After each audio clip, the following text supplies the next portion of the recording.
uplift and support our workers who go to work every day in the midst of this to keep our communities safe and healthy. So it's just our pleasure and our honor to be able to support our community in this way. That is so great, President Dixon, and we just pause to say thank you for doing that. It's been a lot of work that's going on at the COVID-19 testing center. They operate 10 hours a day, almost every day. And for you all to take time out of your busy schedules to go out there and make sure that they can have a sumptuous lunch, we really appreciate that.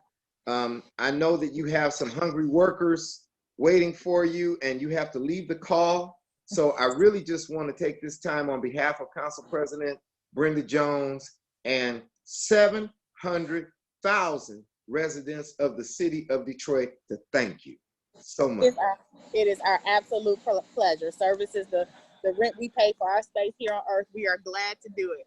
And I just want you all to see that I'm not here alone, that these stores are over here working. And so we appreciate the honor and we appreciate the ability to be here to help out today. Thank you for having us. And thank you so much. And you all stay safe, stay strong, and thank you for representing the true spirit of the city of Detroit. We appreciate it. Thank you. Everyone have a great day. Bye-bye. Will do. You know, ladies and gentlemen on the call, many corporations are giving back during this COVID-19 pandemic by supporting those who go to work so that we can stay home and stay safe.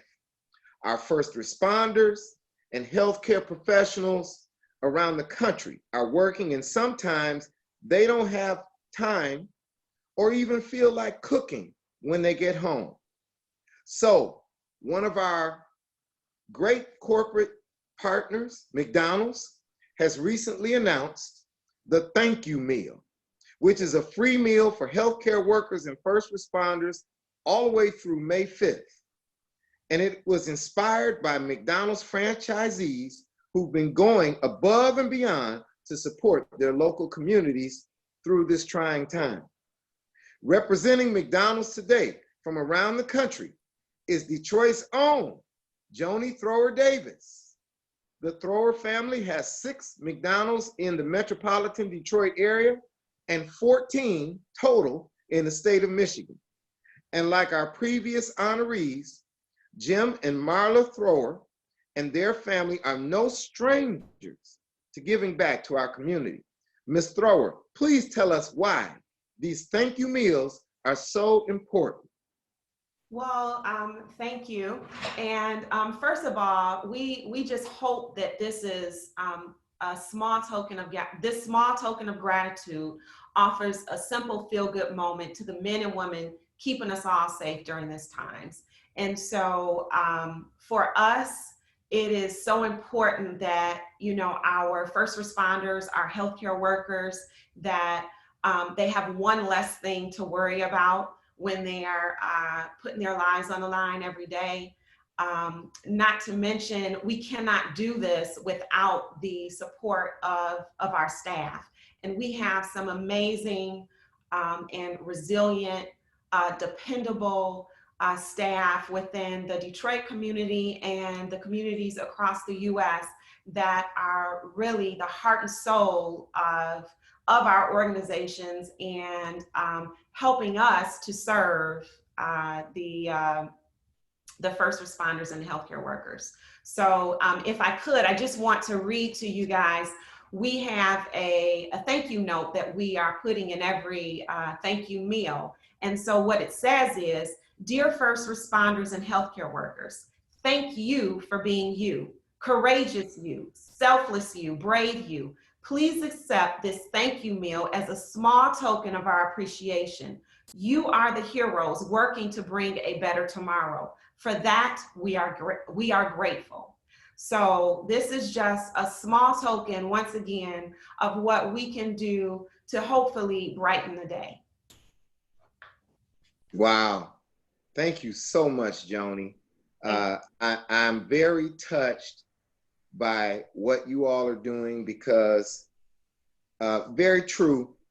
After you worked a 8, 10, 12, 14, 16-hour day, you just don't really feel like it. So to know that you can stop by the McDonald's that's close to your house and get a free meal and a beautiful thank you note like that, we really appreciate that. I want you to please give your regards to your parents. I certainly will. Your dad is an icon in this city for excellence in sports and business and being a consummate gentleman. Please give him our regards. And what we're going to do now is go to our next hero that we're going to highlight, Mr. Thomas Bolden. Thank you. Thomas Bolden is a dedicated, unwavering, and resilient Detroiter. During COVID-19, Thomas, you've been working tirelessly to inform citizens about the disease and ways that they can prevent the spread and becoming infected with the disease. Thomas, you take time to hand out masks to young men and women on the street that are unmasked, and you explain the importance, there it is right there, ladies and gentlemen, of using a mask. Thomas, you've assisted with hanging posters from the Centers for Disease Control in grocery stores, gas stations, and handing them out on the streets of Detroit. So literally, you are like Johnny Appleseed going through the square mileage of the city of Detroit to make sure that each and every Detroiter knows how to fight this disease. You've helped to feed first responders along with Thomas Hitman Hearns, and I'm surprised you don't have the champ right there next to you, because normally he's running a little late. It's Thomas and Thomas, right? He's running a little late. He's running a little late, okay.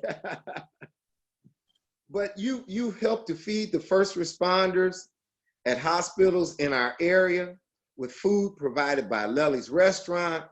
You've assisted in packing and unpacking supplies that have been distributed over a 2-day period to 15, ladies and gentlemen, hospitals throughout Detroit, to Henry Ford hospitals in West Bloomfield and Detroit, along with 15 other hospitals. Thomas, tell us about what you've been doing and why have you picked up this mission to be the Johnny Appleseed of the COVID-19 in the Detroit city? Talk to us, brother. Well, for one, Stephen, I could not have done none of this without having my co-partners with me. So I want to begin by saying that Mark, the owner of Lely's, was one of my big supporters. We all came together. I called them up one day and I said, look, we got to do something from the ground level on up. I said, the problems has been identified in the Black community now. We know this. I know this more probably than some of you all know this, referring to my suburban friends. So I said, to keep this problem from getting much larger than what it is, we got to go inside of there, primarily me. So what I did was I got in contact with my great friends, my buddy Judge Craig Strong, former Motown great historical Martha Reeves, longtime champion, 7-time winner in 10 different categories, Thomas Hitman Hearns. I had a meeting with all of us and we came together. We took money of our own to go out and to buy these masks. Now, I have a great friend by the name of Dr. Anthony Weinhardt. He's a surgeon. He owns 5 surgery centers in Oakland County. With his collaboration, Anthony was able to get 5,000 supplies of masks, gowns, gloves, aprons, you name it. We went to 15 hospitals, Oakland County and primarily Detroit. After we done that on the weekend, I began to go into the Black communities for 2 weeks straight by talking to the young individuals who would be in there with no masks on,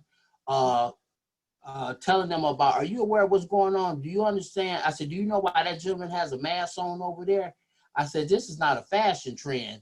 I said, this is something that's dealing with your life. So once I was able to get the attention of some of them, this prompted me to go out and getting the permission from the store owners, the gas station owners, allowing me to post this information and then have one-on-one conversations by practicing social distancing as well. I was able to reach a lot of them in the hotspot areas. And I do want to credit the governor as well as the mayor by constantly implementing and advocating the numbers and the awareness that how we're moving up in success in terms of getting over the curve. 2 weeks later, after being into those community areas, I saw young individuals wearing the masks. I saw women with gloves on. I even saw guys who just were people of the street. I saw them out still doing their thing, but they had a mask on.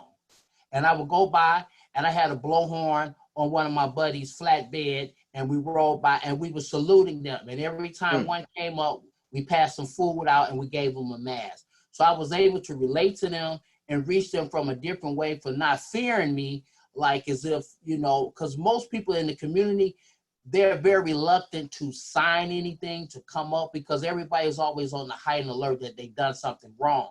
Once I was able to relate to them and come to them on the ground level that they were, now I'm seeing everybody in those areas with masks and actually utilizing the 6 feet distancing in some of the party stores, the Dollar Trees, the Family Dollars. I have went to at least maybe 500 of them, as many as that I can think of on a geographical map, and everybody's in there wearing them, from the workers to the community involved.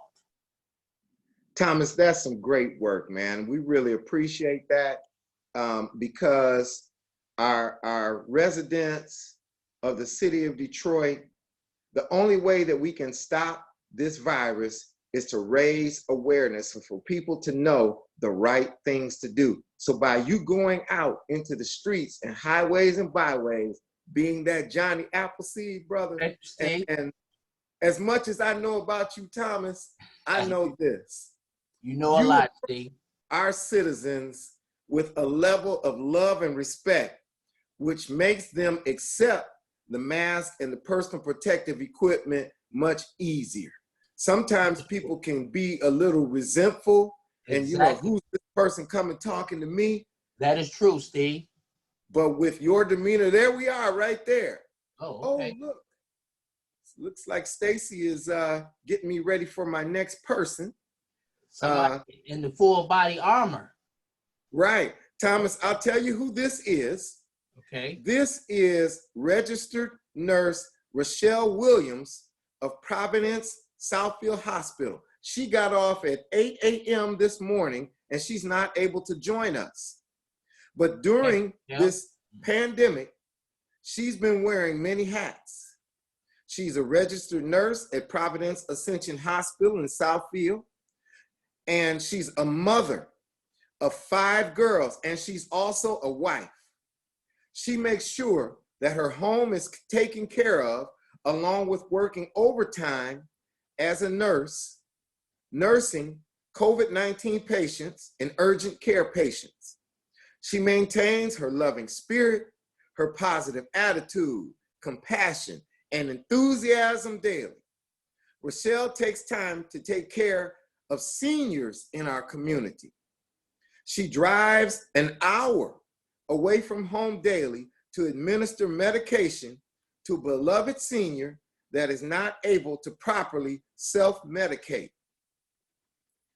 That is phenomenal to me.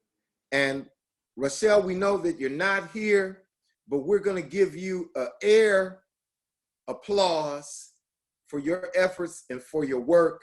We thank you so very much.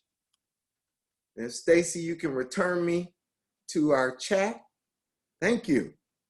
I have such a great team. I'm not going to tell you all how great Team Jones is. We work so well together. And as we're closing this out, we've saved this next highlight for the end. because we have some special recognition. You know, many city workers such as police and fire and EMS are working every day. But included in this group are Detroit's Department of Transportation personnel. There are TEOs, transportation equipment operators.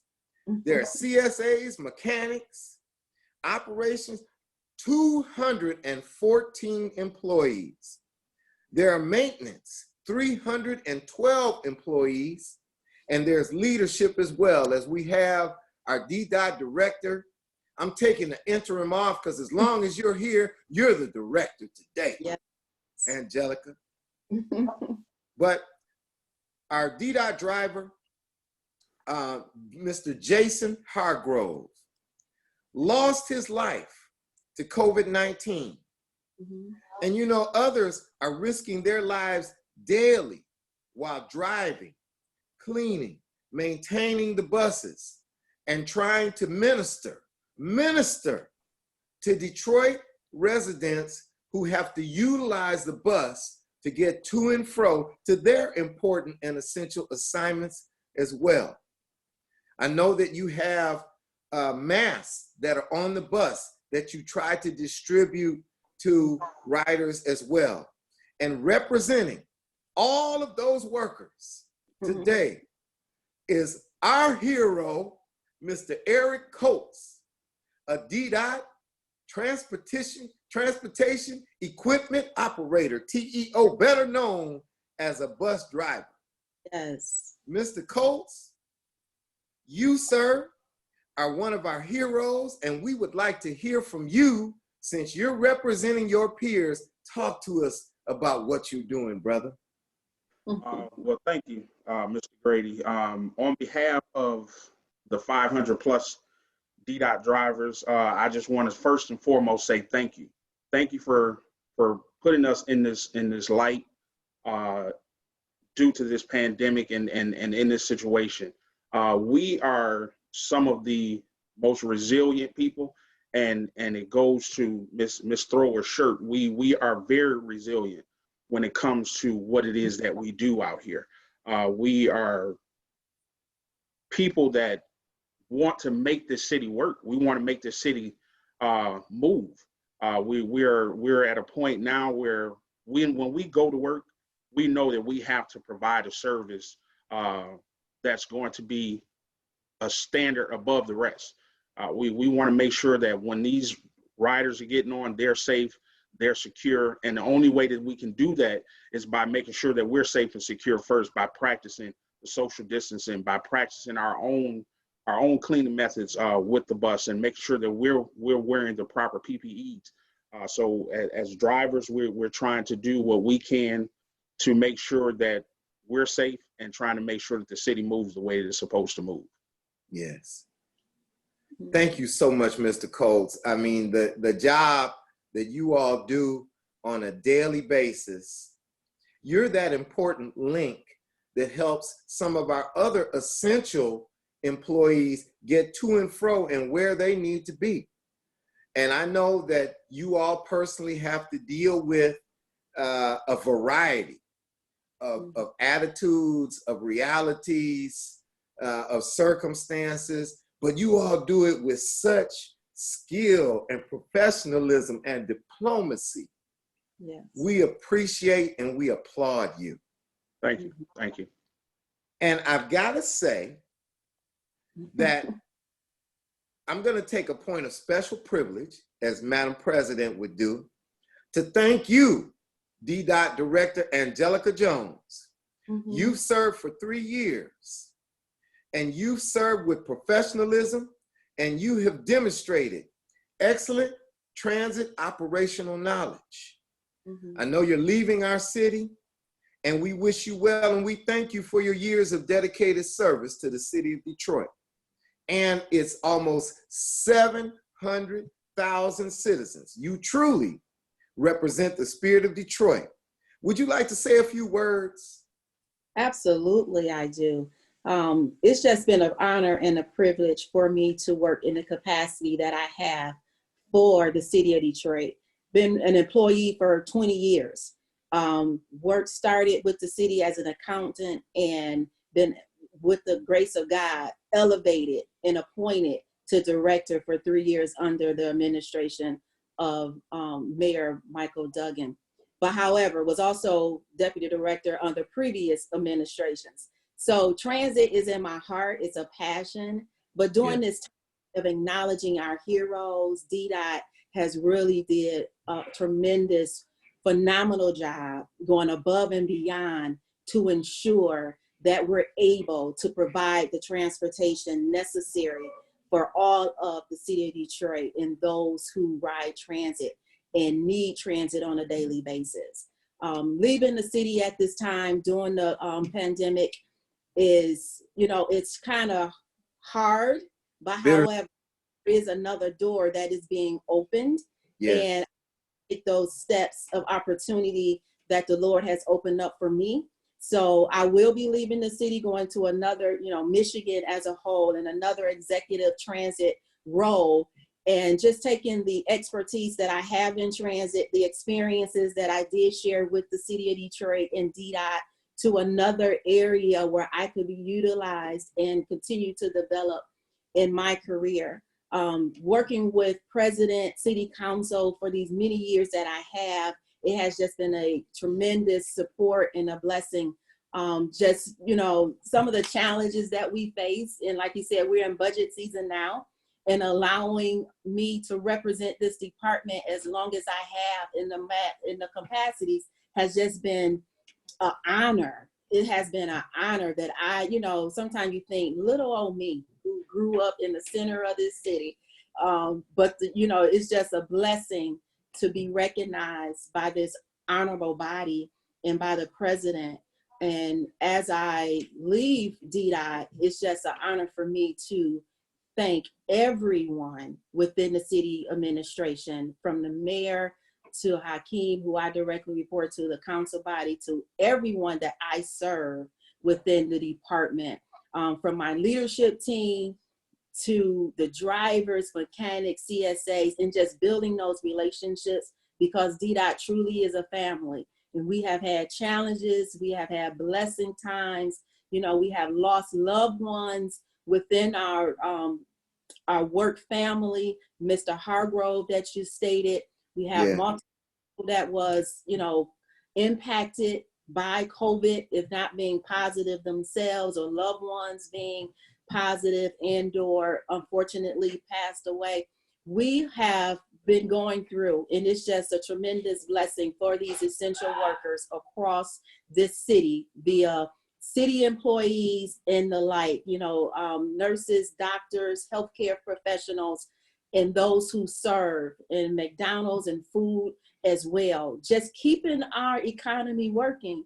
And for people to think, oh, these jobs aren't important, this is the time where you realize these are the most important jobs that a person can have as a career. So I just am grateful and thankful to be the head of DDOT at this time, and getting us where we need to go from previous to now. We have made tremendous strides in our operations, how we operate vehicles that's behind me that you see, new buses that's on the road, things that are being done, and upgrading our system as far as technology and everything that we're putting out for our customers. And that's who it's for. It's for the customers in this phenomenal city that we serve. So I am grateful, and I appreciate this opportunity to be honored as a hero, but also to honor all the heroes that are representing Detroit today. Director Jones, thank you so much. Wish you the best of wishes on your new assignment. We thank you for bringing Mr. Colts with you. Yes. Colts, we will continue to pray for your safety there as you serve our citizens every day. Miss Thrower Davis, we thank you so much for your generosity, giving back to our community. Thomas, Mr. Appleseed. See, I want to, hey, before we go, I want to thank President Dixon of the AKA, We also want to thank Come on. our nurse, and I'm going to pull her name up, Rochelle Williams of Providence Southfield Hospital. All of you are our heroes, and we wanted to honor you so much. We thought that since we're not able to do the Spirit of Detroit Awards because we're not physically present, we said that everything that we do physically, we're going to do virtually. So I want you all to consider this a virtual Spirit of Detroit Award from the Office of the Council President. And when we come back into service physically, you all can expect to receive that physical honor from our office. We thank you so much for your service, for your effort. We will continue to pray for you. I want to thank Team Jones staff, Jasmine Barnes, Stacy Clayton, for coming on and holding it down until I could join us. We are going to end this session, but I'm going to say, like the council president always says, the Spirit of Detroit is not that statue which resides down at the corner of Woodward and Jefferson, but it's what you carry around in your heart, and it's the service that you provide to the citizens of this city. And we are honoring heroes today who exemplify the excellence of that spirit. Thank you all so much for joining us, and have a great day. Thank you. Thank you. Have a great day. Have a great day. Steve, are you still on? I am on, Thomas. Okay.